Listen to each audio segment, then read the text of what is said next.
तो कैसे हैं आप सब। आशा करती हूँ कि आप सब बहुत अच्छे होंगे और मन लगा के अपनी पढ़ाई कर रहे होंगे।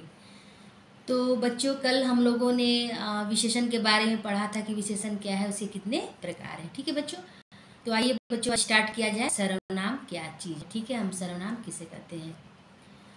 तो बच्चों, सर्वनाम जैसा कि नाम से ही पता चल रहा है, सर्वनाम यानी कि सभी नाम, मतलब कि संज्ञा के स्थान पर जो शब्द आए उसे हम क्या कहेंगे बच्चों, सर्वनाम कहेंगे। ठीक है, जैसे राम घर जाता है, तो राम की जगह पर वह घर जाता है, तो वह हमारा क्या हो गया बच्चों, सर्वनाम हो गया।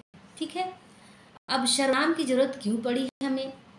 अब बच्चों मान लीजिए, अब राम के बारे में कहा जाए कि राम एक लड़का है, राम स्कूल जाता है, राम स्कूल से घर आता है, राम खेल रहा है, राम सो रहा है। तो ये राम राम राम कितनी बार आ रहा है, तो थोड़ा अटपटा लग रहा है ना। ऐसा लगता है कि राम के बाद कुछ और होना चाहिए। तो इसी अटपटे को दूर करने के लिए, इसी उबाऊपन को दूर करने के लिए सर्वनाम की जरूरत पड़ती है। जैसे राम अच्छा लड़का है या राम एक लड़का है, वह स्कूल जाता है, वह स्कूल से घर आता है, वह खाना खा रहा है, वह खेलने जा रहा है, वह सो रहा है। ठीक है, तो ये जो वह जो आया बच्चों क्या है, हमारा सर्वनाम है। ठीक है बच्चों, तो सर्वनाम क्या है, जो शब्द संज्ञा के स्थान पर आए उसे हम सर्वनाम कहते हैं। उदाहरण आप लोगों ने देख ही लिया, राम घर जाता है की जगह में वह घर जाता है। ठीक है बच्चों, तो अब सर्वनाम के कितने भेद हैं, तो सर्वनाम के 6 भेद हैं या 6 प्रकार हैं। कौन कौन से हैं। अनिश्चयवाचक सर्वनाम, निश्चयवाचक सर्वनाम, पुरुषवाचक सर्वनाम, संबंधवाचक सर्वनाम, निजवाचक सर्वनाम और प्रश्नवाचक सर्वनाम। तो आइए बच्चों जानते हैं अनिश्चयवाचक सर्वनाम क्या है।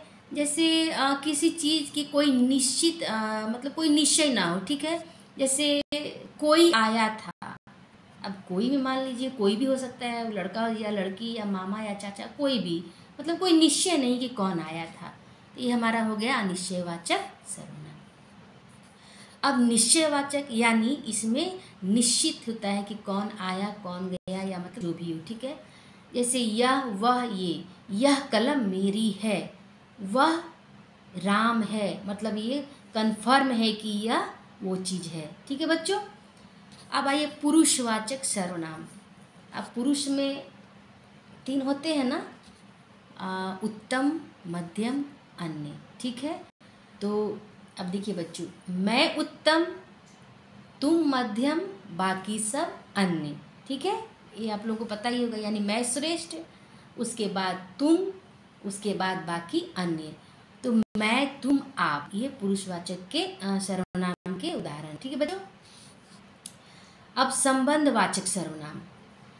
जब एक सर्वनाम दूसरे सर्वनाम के साथ संबंध को दर्शाता है या संबंध स्थापित करता है तो वह संबंधवाचक सर्वनाम कहलाता है। ठीक, जैसे जो करेगा वो भरेगा, जो वो। ठीक है, ये दोनों संबंध बता रहे हैं, जो करेगा वो भरेगा, जैसी करनी वैसी भरनी। ठीक है बच्चों, अब आगे चला जाए। अब है निजवाचक सर्वनाम।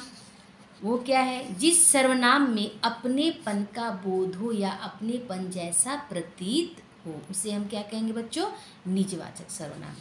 जैसे मेरा, आप, अपने, मैं अपनी साइकिल को साफ कर रहा हूँ, यहाँ निज यानी अपनी साइकिल को ये दर्शा रहा है। तो ये क्या है बच्चों, निजवाचक सर्वनाम। अब छठा अंतिम कौन सा है बच्चों, प्रश्नवाचक सर्वनाम। ठीक है, जहाँ प्रश्न पूछा जाए, मतलब जहाँ लगे कि कुछ प्रश्न वाली बात हो रही है, वो क्या है बच्चों, प्रश्नवाचक सर्वनाम। जैसे तुम क्या कर रहे हो, यहाँ प्रश्न की जा रही है, मतलब क्या कर रहे हो, वो पूछ रहा है उससे। ठीक है, प्रश्न कर रहा है।